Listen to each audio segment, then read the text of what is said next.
Yes, good evening. So,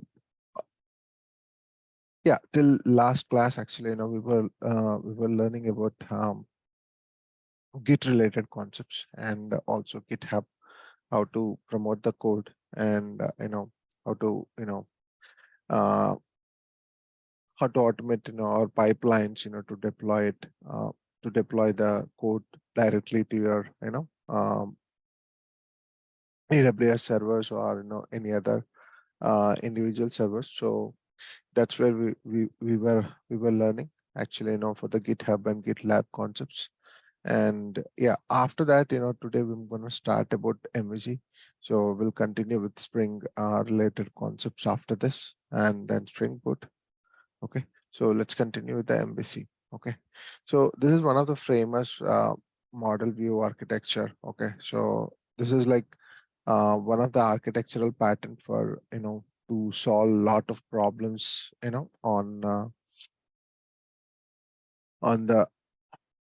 the UI related applications. Okay, so earlier we don't have like long back. I was talking about long back. Okay, so we don't have any kind of architecture how to build a UI, and the controller related things and the view related things, and everywhere it should be it was combined. And people are developing like in the JSP they directly write some kind of collection classes or connection classes to get the data from database. So all these things actually make the previous development for UI very tightly coupled. Okay, so later we had this MVC architectural pattern. Okay, so which resolved so many problems of the tightly coupled issues. And this is very simple. Okay, so everybody can easily understand what exactly is going to happen with this MVC pattern. So it's only so the MVC is directly divided into three parts. Okay, so one is model and the other one is view and the controller. Okay, so the controller is going to play very big role. Okay, so here, and it is going to handle all the requests which are coming from the client. Okay, and it will be able to identify where this request has to go, like which class or which logic that it has to execute. All these things it is going to be done by this controller. So depending on the request, it invokes the model, and it asks model to to connect to the database and get the data whatever it is required, and the raw data whatever we retrieved from the database, okay, will be returned back to the model, and the model will be giving the same data to controller. So if the client is expecting a view, so the controller will pass those data, whatever we pulled from the database to view, to make it visible, visible, and to add those colors and table formats, whatever we wanted to display on the screen, you know which is having a very good view. Okay, so that logic only adding the presentation related things will be done by view. So finally the view will be displayed on the client screen. Okay, so this is like very normal flow that what we thought of MVC. Okay, so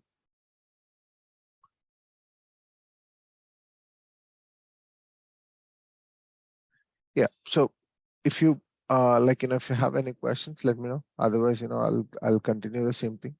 And yeah, it's pretty much simple. Okay, so if you see here, the controllers are like example. If you see here, filters and servlets. Okay, so and the whole concept. So and the models are the plain Java objects or Java classes, whatever we are talking about. View, anything is fine. So like starting from the old days, JSPs and servlets and all those things, comes under servlets comes under controller, JSPs comes under view. Nowadays, actually, we have plenty of UI related tools, Angular, React. Okay, so all those things also comes under view. Okay, so this is MVC. Okay, so we'll go ahead and check on the next topic. Okay. So what is Spring, right? Spring is a framework actually which enable easy way of building web applications. Okay. So there are a lot of features that Spring provides. Okay. So couple of them, okay, which are very, very, important. Like they help us every day, and because of this, Spring was like very much highlighted. Okay, so one is open source, and the second one is very lightweight, to build a application. Okay, so these things will help us, when we're deploying into certain cloud or any other environments. So Spring applications will be very lightweight and very easy to use it. Okay, so we will understand when we try to write some code about Spring. Okay, and the framework of frameworks. Okay, so why we call it a framework of frameworks. Okay, so you can integrate Spring with any other framework very seamlessly. Okay, so the first one is just take very known example. Okay, so that is Hibernate. Okay, Hibernate can be implemented very easily using Spring.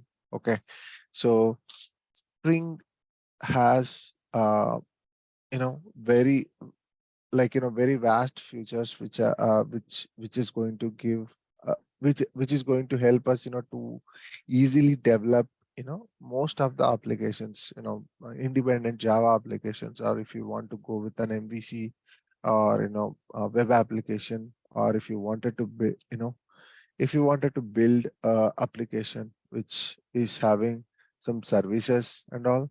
Okay, so everything can be built very easily using Spring. Okay, so let's go and check what exactly this architecture. Okay, when we say Spring architecture, okay, so we generally thought it as Spring is like layered architecture, and it has all couple of layers, okay, which was helping programmers to develop their applications. Okay, so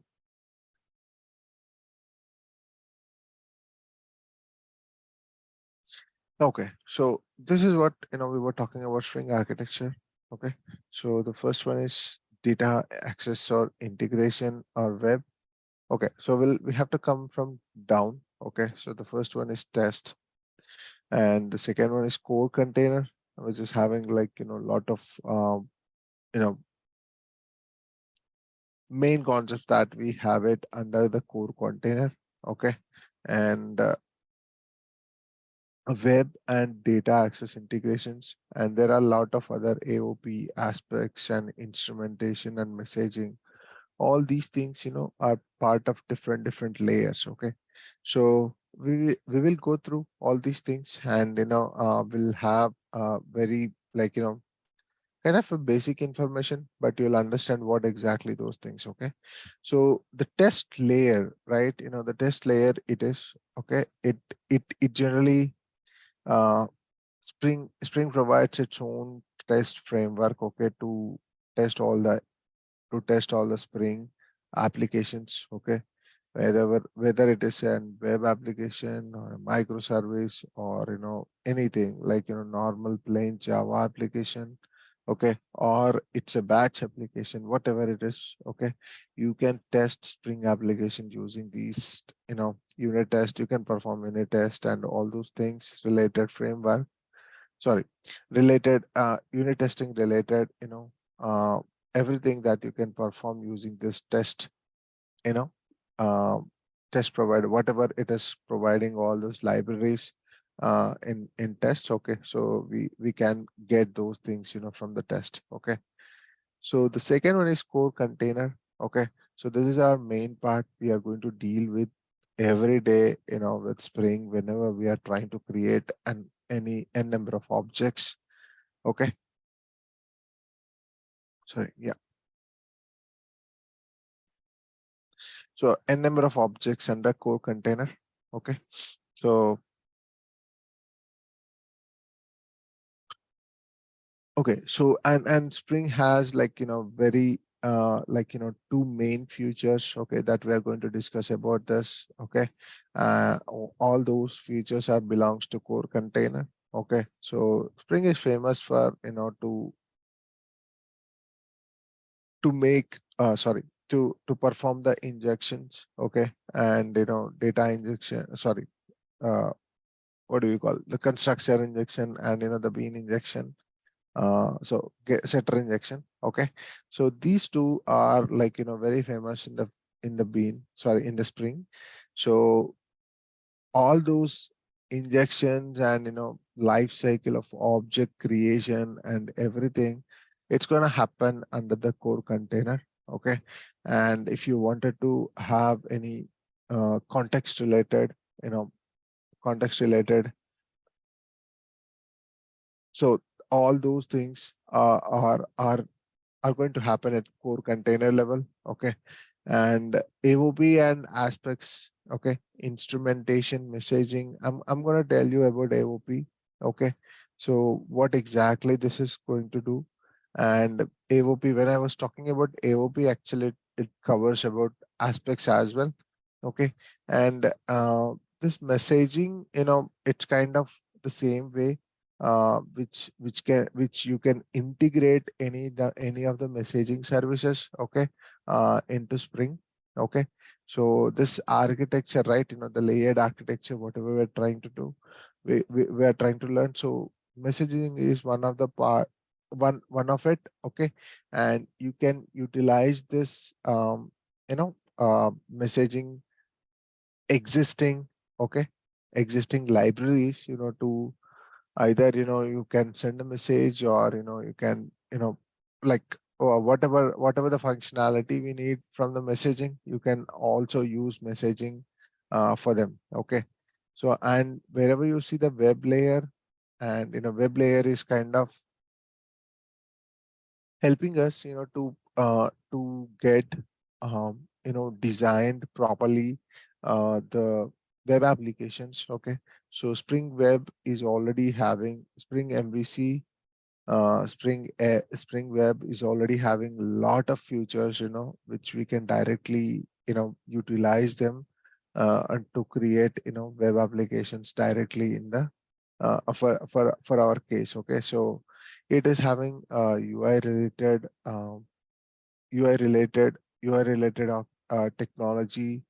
You can use it, like, it's not like, you cannot use like React or Angular. So Spring also provides its own kind of building web application. Okay. So we can easily build web applications using Spring. Okay. So it provides various concepts, like, how to utilize, the whole, so the JSPs, right? If you remember the JSPs. Okay.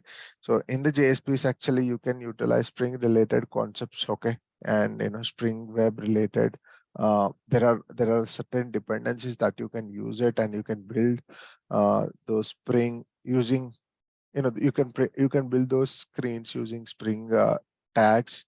Okay. And it has all the validation related forms which are already existing. You can just utilize them, to validate the application. Okay. And it also have the servlet, and, Spring is already famous for all the Java related things. Okay. So you can write entire application development for web, using Spring framework. Okay. So that's why we have a separate architecture, layered architecture for Spring Web. Okay. And which we call it as, like, Spring MVC. And, it handles all the model view and controller. So, and the next one is data access integration.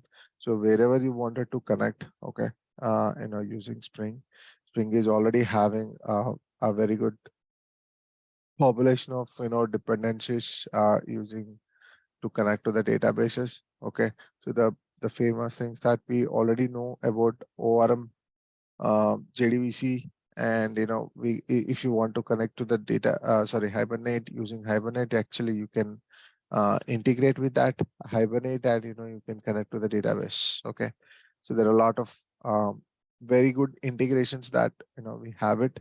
Not only Hibernate, there are, if you want to, you know there are a couple of other competitors as well. I'm sorry. Yeah. So there are a couple of other competitors as well. Okay. So we can utilize them instead of Hibernate. Okay. So I'll, yeah, actually I forgot those names, but I can give you those things. There are two competitors definitely, but yeah, you can utilize any of the provider, to connect to the database. And here also we have some transactions related and JMS, Java messaging services as well. Okay. So transactions, you don't require to much worry about transactions. Mostly, Spring usually handles that, but you have to use couple of annotations, to perform or, to utilize them, the Spring related transactions. Okay. So we'll see, when we cover the JPA topic. Okay.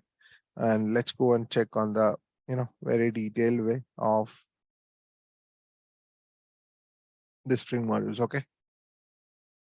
Yeah, so these are the things that we just discussed: core, container, data access or integration, web, and AOP, aspect oriented programming, and instrumentation and test. Okay, so yeah, everything will be done, like before checking on the all these concepts. Okay, we'll just go through very high level of IOC, because Spring was famous for inversion of control. What exactly this is IOC? And okay, so IOC is nothing but very, very, very straightforward thing. Okay, so IOC is how to create an object. Okay, and wiring them together, configuring them, and managing their complete life cycle. Okay, so if you remember, like when we are writing the program for a normal Java class. Okay, so if you we were trying to build the object, and we were responsible for passing it to a method, or passing it to a constructor, to perform some logic, right, to perform some code execution, and we were configuring them. Okay, so like giving some default values, or giving some this has to be done something. Okay, so all those things we were doing it on our own. Once the code is completed, once the logic and once the program is completed, we are destroying it. Okay, the object, you know explicitly saying that, okay, you have to close it, or you have to destroy it, or using some methods, we were doing it.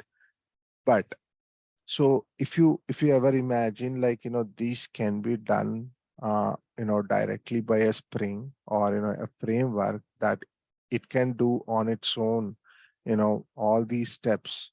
So you just worry about your logic implementation, or the code, whatever you wanted to write. So so Spring Spring is having this capability of inversion control. Okay, inversion of control. So all these steps, whatever we are talking about, actually Spring is going to do on its own, and it is going to keep this object ready for your execution. Okay, so how it is going to do, and all those things, we're going to learn in a program. Okay, like how the Spring is going to handle it. Okay, so we'll learn it in a very very good example. Like we'll start with kind of very old way of approach, to deal with Java object creations, and all those things, and we'll continue to learn that. Okay, so we'll make that the old approach code, as an improvement, and we'll deal with Spring, how to make itself is more modernized, and how to handle, how it's creating these objects, wiring these objects, everything, we can do that in Spring. Okay. And you'll see very less code once you are done with this AutoWire. Okay. And all those concepts, whatever we have at Spring. Okay. We'll see an example for that. Okay. Later. Let's continue with the next one. The second famous, okay, concept is dependency injection. Okay. So what exactly this dependency injection, right? So we were talking about, one of this creating the object and wiring them together or configuring them, right? So this dependency injection is going to come under in these two places, wiring them and configuring them. Okay. So if you want to, whenever you are trying to write a program, or you're trying to execute a program, okay, so you need a couple of, okay, things that has to be implemented, or it has to be ready. The object has to be ready for you, and then you can start your you can start your program execution, right? So on those cases, actually, we generally pass those values or pass those data to the program.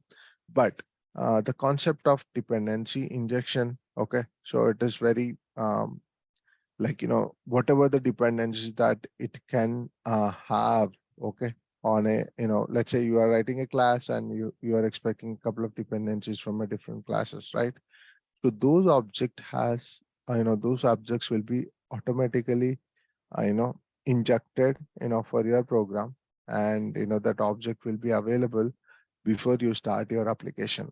Okay, so before you start your program execution. Okay, so there are like lot of certain there are certain ways that you can do this one, and you have like different type of annotations that you can use it. And the famous approach like what we have it is by constructor and by setter method. These are the two ways that Spring inject the dependencies to your class. Okay, we'll see. One is by constructor and the second one is by setter method. Okay, so when to say when we are talking about constructor, actually the constructor argument, okay, sub element of bean is used to, okay, constructor injection. So wherever we wanted to inject something, yeah, we generally pass it as constructor argument, and it will be injected to the bean. Okay. Yeah, and the same way for setter method. Okay, so when we are passing a property, okay, the property will be passed, as a bean, okay, using a setter injection. So like, it's kind of an argument that we are going to pass it, okay, inside, sorry, in the setter injection. Okay. Okay, so sorry. Yeah, AOP, right? Aspects oriented programming. So this is a very big concept. Okay. Like, I'll try to give you a basic example that where we generally use this aspect oriented programming, right? Okay. So if we go with any website, okay, like, any e-commerce website, like which is selling some products. Okay. So those websites, right? In behind they were using this kind of aspect oriented programming. Okay, so why they use it, right? Because they wanted to check what the customer is searching, or they wanted to check what exactly customer is looking for, right? So those things, those things on, sorry, on those things, actually, these portals are very much interested, so that they can provide you a lot of offers. Okay, so, and they can provide you a lot of other options on the same search, whatever you have done it. So what these people will do, okay, so instead of um, you know sorry, yeah, so whenever you log into that e-commerce website, and you start searching several products, right? So these e-commerce websites are going to keep track of those search, and they're going to store those search into their database. And there are certain algorithms that we can utilize, like what kind of searches that you have done it. Okay, similar items, it is going to pull it from their website, and it will start showing those recommended items to buy those products, right? So if you observe, like if you log into Amazon and you search for something, okay, and you close that Amazon browser and just open a new browser and go to some different pages where exactly we have some ads, you'll definitely see whatever you have recently searched, okay, and those ads will be showing whatever the recommended items from Amazon. Okay. So all these things will be happening because of aspect oriented programming. So, they store all the search related data, and those things immediately will be converted as a ad, and it will, pass through several stages, and, it will be displayed on each and every page wherever the ads are okay to display. Okay, so this is how it does. Okay, this is very a basic example of aspect oriented programming. There are many other ways that you can still implement a lot of very good features using aspect oriented programming. Okay, so yeah, so these are like very basic things, whichever I was talking about aspect oriented programming, like providing a modularity with the aspect rather than a class. Okay, so AOP breaks the programming logic into distinct parts, okay, called concerns.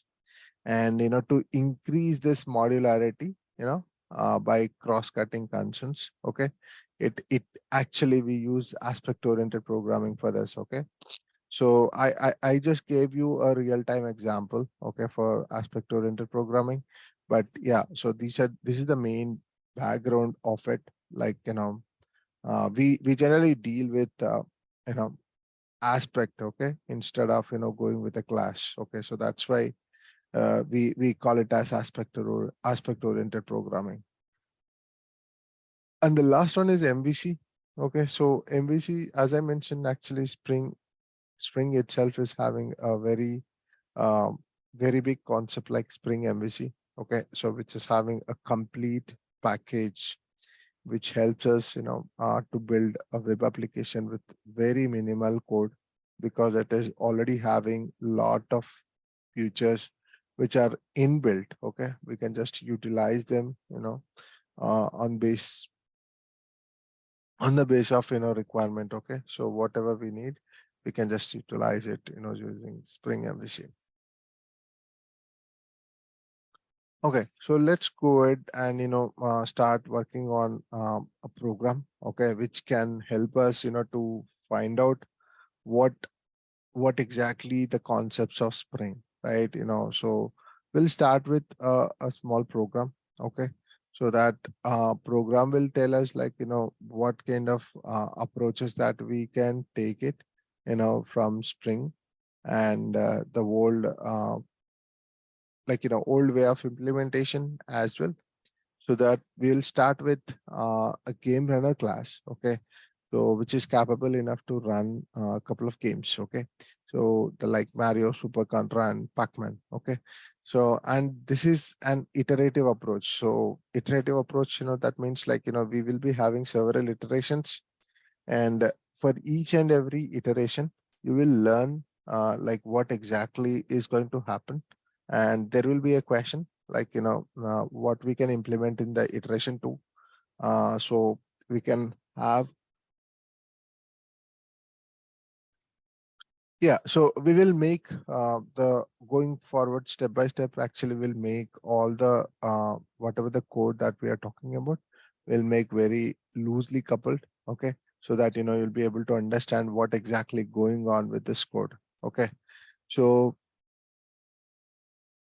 the first approach in the iteration one is tightly coupled Java code game runner class.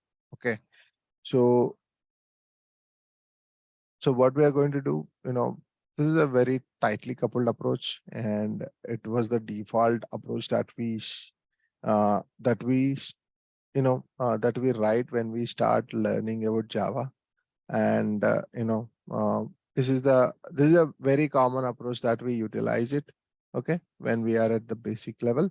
And the second approach is like using making those tightly coupled Java classes into loosely coupled, adding some extra features to the same application. So instead of directly adding a class, okay, we will introduce a concept of interface, and we'll make these calls very loosely coupled in the Java.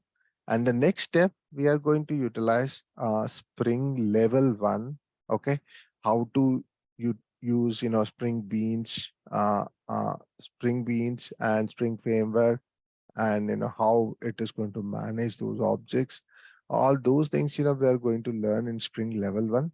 And the second one is Level 2, and you'll see like a very huge automation of Spring Framework. And you don't require to create auto wire or manage those objects.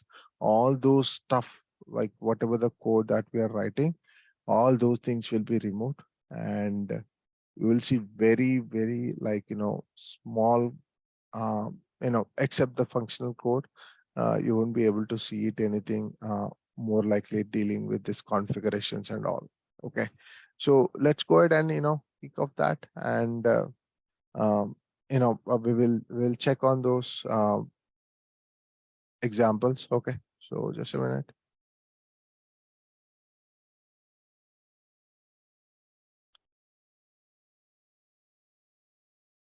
Okay, so before going there, actually, this as I mentioned, like I'm gonna use Java 17 for all these things.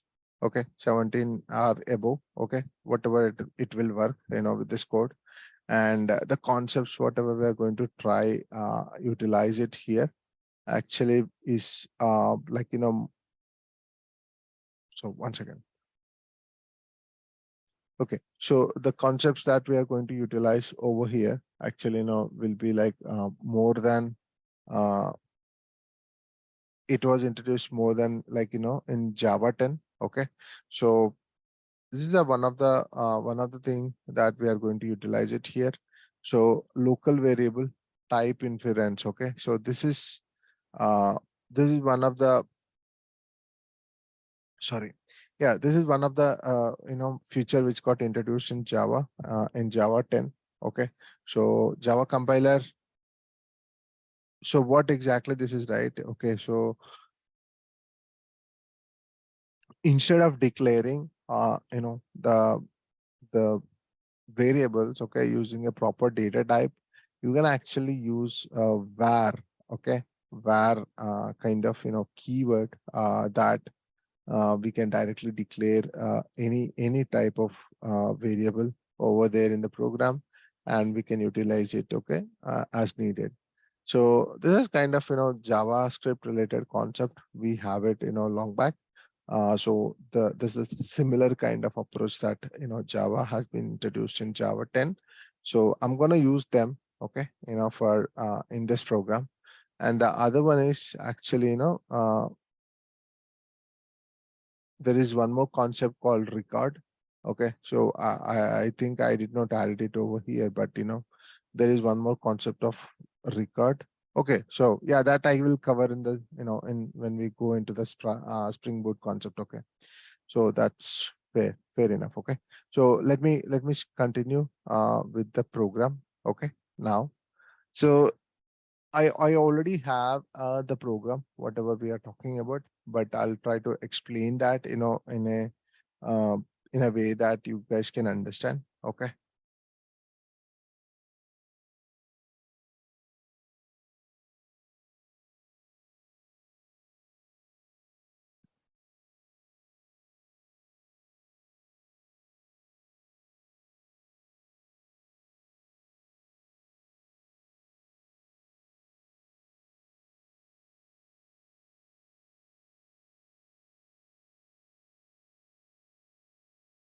Oh, where is it?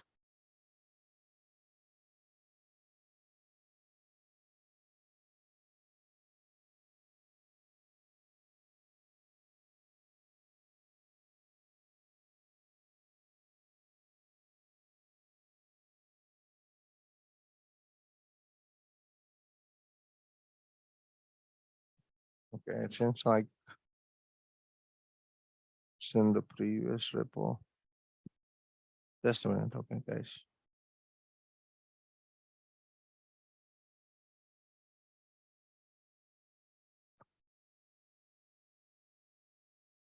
Yeah, might be it is in the previous one. Okay, just a minute. Okay, let me open other Eclipse.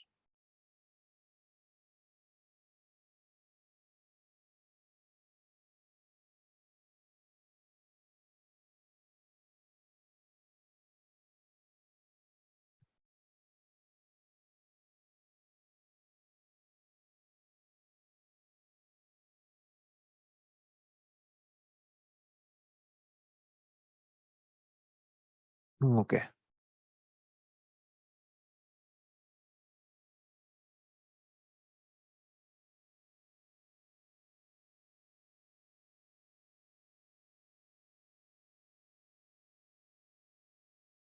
Yeah. So we'll start with the iteration one, whatever we're talking about here. So the iteration one is something.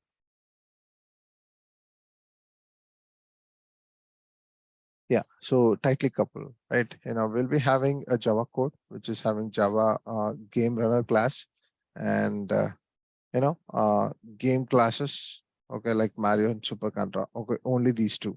Okay, so let's see the first iteration one today, and once it is done, we'll continue with iteration 2, 3, 4 tomorrow, and we'll see. We'll have a final code by Spring Level 2 by tomorrow. Okay, so the first one is,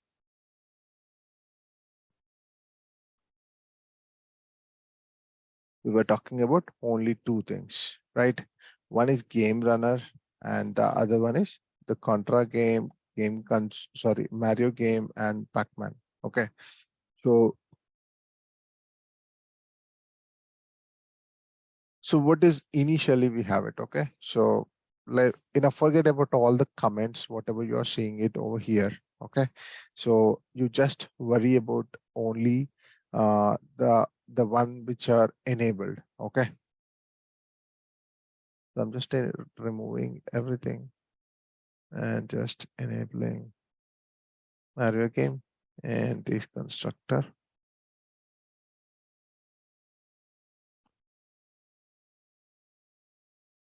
Just disable this. Okay, let me go to the game runner class. Sorry, not game runner.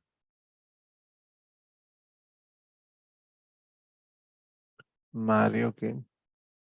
Just removing all those things. Yeah, so it is ready. So I'll show you what exactly I have done. Okay, just give me a second.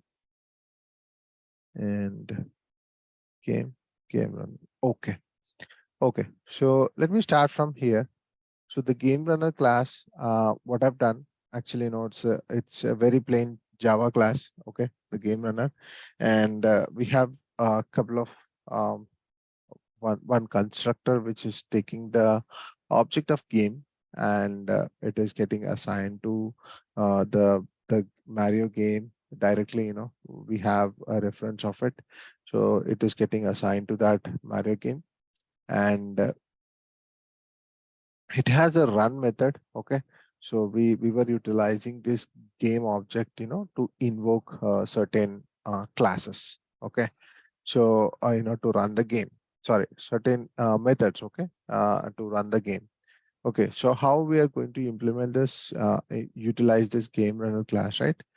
Before going to that, we'll see what exactly Mario game implementation, right? We have a bean, okay, so which is having certain methods, okay, which is up, down, left, and right, okay. So we were just configuring those, key related methods, okay. When you click on up, okay, it is going to jump, and down it is going to go into a hole, and and left actually it is going to be back, and right actually it move forward, accelerate, okay. So all these things actually it has a simple kind of Java methods, okay, which we are going to execute when we call Mario game, okay. So how do we utilize these two classes, right? Just have one more extra class. I just created a Mario game object, okay, which we are talking about var, okay, just now we talked about, and that particular var declarations, okay, so we're going to utilize it here, the game, and the whatever the game which you have created, which is belongs to Mario game, and you are passing that game object, to the game runner class, okay. So, and in the game runner we were trying to run the game runner dot run method, so which can execute all those Java methods for Mario game, right? So just learn, we are going to just start this one, okay. Okay, if you see here, it is actually running a Mario game, okay. Running game is Mario game, and it just executed all those methods whatever it is under the Mario, right? Okay, so same way we have other games also, like Contra, okay. So for Contra also we are going to utilize the same keys, correct? So up, down, and whatever it is, like we are going to use them similar things, but the problem, but the implementation of those methods will be a little different, and whatever we are going to perform in the Contra compared to Mario. So those things, is changed over here, like just to make sure that which is um, like which is not equals to the Mario game. So I just added gem up, and when I was clicking down key, actually this will be sit down, and the left side if you go to back, and right side it is going to shoot, okay. So all these things are like pretty much very very basic implementation of a game, and you can just run this one if you want to run this Contra game, okay. So what are all the changes that you need to do, okay, in the game runner class, okay, to execute this one, and what exactly that you can do it in the app gaming basic Java. So there are two classes that are going to affect the changes if you want to run a different game, okay. So how to do that, right? We'll just go back to the app gaming basics Java, and let's see what we are trying to do it here. We were trying to pass a Mario object, okay, instead of a Contra object, right? First we need to pass it a Mario Contra object for it, right? So that we can execute Contra game. So I just cleared just enable this var game is equals to new Contra game, and but you'll still see an error message because the game runner was expecting a Mario, right? It's not expecting a Contra object. So that means we have to do a changes in the game runner, to accept an object of Contra instead of Mario, right? So this is like this is very this is going to be a very very very sorry, this is going to ensure that we have a lot of changes, okay, in the programming code, okay. One second.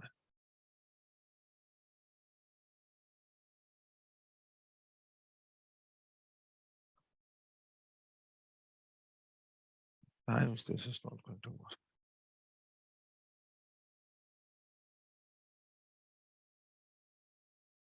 Yeah, just a minute.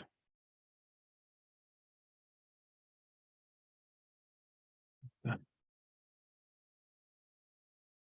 Okay, so now what I've done, I just enabled game runner class, okay, which can take the contra game as a parameter, and also we have this object creation, right? I just removed the Mario game and just enabled the contra game. So if I go back into the app gaming basics, okay, so if I save it now, actually the error will go away, okay, because we have changed the implementation for the game runner. So what do you feel this? Okay, so if you want to run a different game which is having the similar kind of controls, and it always asks you to change the object implementation, and where you are calling those games and everything everywhere, actually you have to do a lot of changes. So this is like very example of very tightly coupled, right? So let's run this program, okay, now, and see whether it is going to run the contra game or not. Okay. Yeah.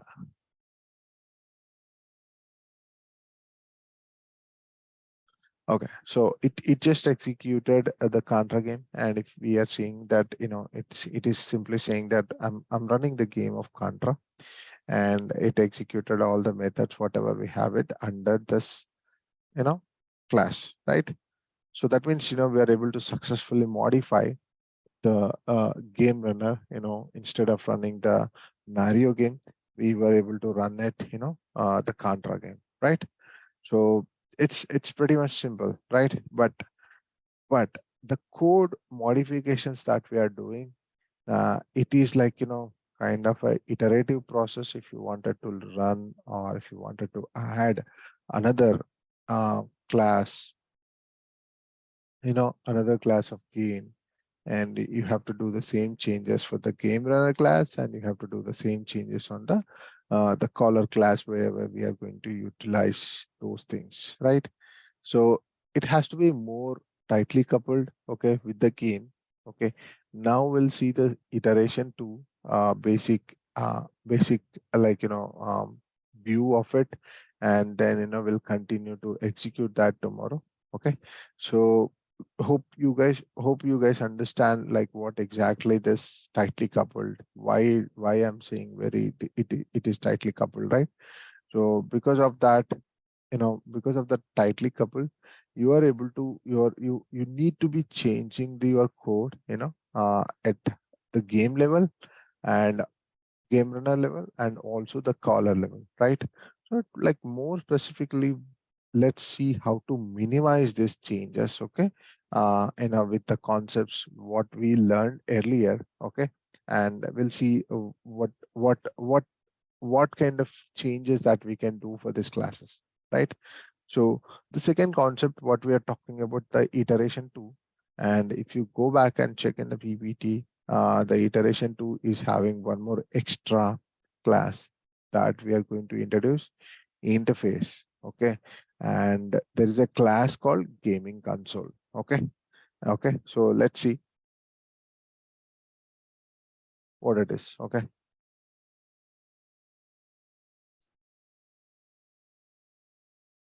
Okay. So I just added a gaming console interface. Okay. In this. And in this gaming console interface, if you see here, there are up, down, left, right method. These are the repeated methods under our, all the games, right? Contra game is also having up, down. Okay. So Mario game is also having the same thing, and Pac-Man is also having the same thing. So what we are going to do now, okay? So I'm just disabling this once again. Okay. So what we're going to do now, okay? I'm implementing these gaming console, I already have it, sorry. So, but yeah, what I was trying to do it whatever the declaration of this interface, okay, and we have to implement these methods into our into our game classes, okay. So as we done it for Maria game, okay, I just implemented the gaming console, and I have implemented all the, okay, all the methods whatever we have it under interface, okay, up down everything, okay. So now the concept of interface is going to help us, to write very minimal code when we have a change between the games, okay. So all these classes, Mario game, Pac-Man, and Contra, are like the implementation classes of the interface of gaming console, okay. So now we'll see, like, instead of using a very specific gaming or very specific game related things in a class, we will try to discuss, okay, we'll try to use the gaming console related references so that we can call any game whatever we need, okay. We can call any of the game to be executed with only one line change, okay. So let's see what exactly it is, okay. So when we go back into the game runner class, okay, so instead of passing a specific gaming object, we'll pass now the gaming console reference, or gaming console object to it, right? So just enable this constructor, okay. So what we are going to do, we are just passing the gaming console reference over here, and this gaming console will be instantiated at the uh, in the app gaming basics Java, like where we are going to call these things, right? So let's see, let me go back to there, and the only change what we have done, we just added a new class level variable called gaming console game, and we just added the new constructor which is going to accept a gaming console as a reference for it, okay. So let me go back to the app gaming basics Java, and here what we need to do, just disable these you know um, what do we say, the direct object creation of a game, and you can now utilize this one.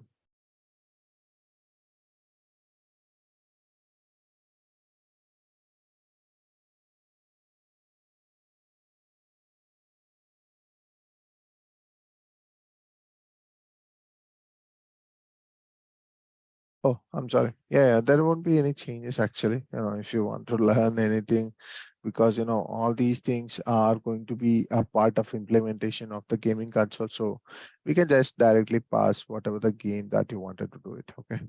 So you can just utilize this one, and just call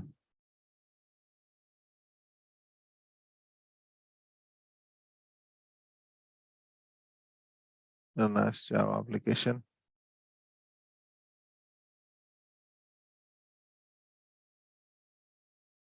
Okay, that's it. And if you wanted to execute Pac-Man game or Contra game, whatever you want, okay, you can just enable that. It should work fine.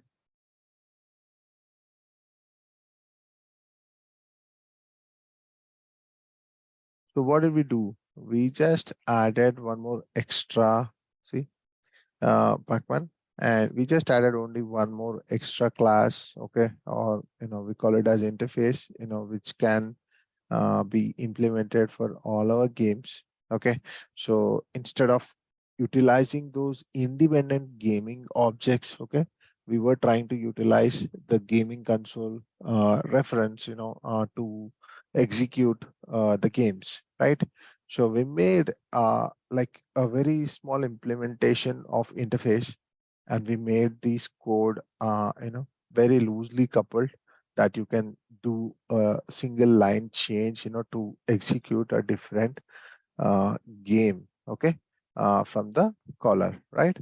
So this is what we have learned till today, and we'll make sure that how we can improvise these things, okay, using Spring, level 1, and later we are going to discuss about Spring level 2.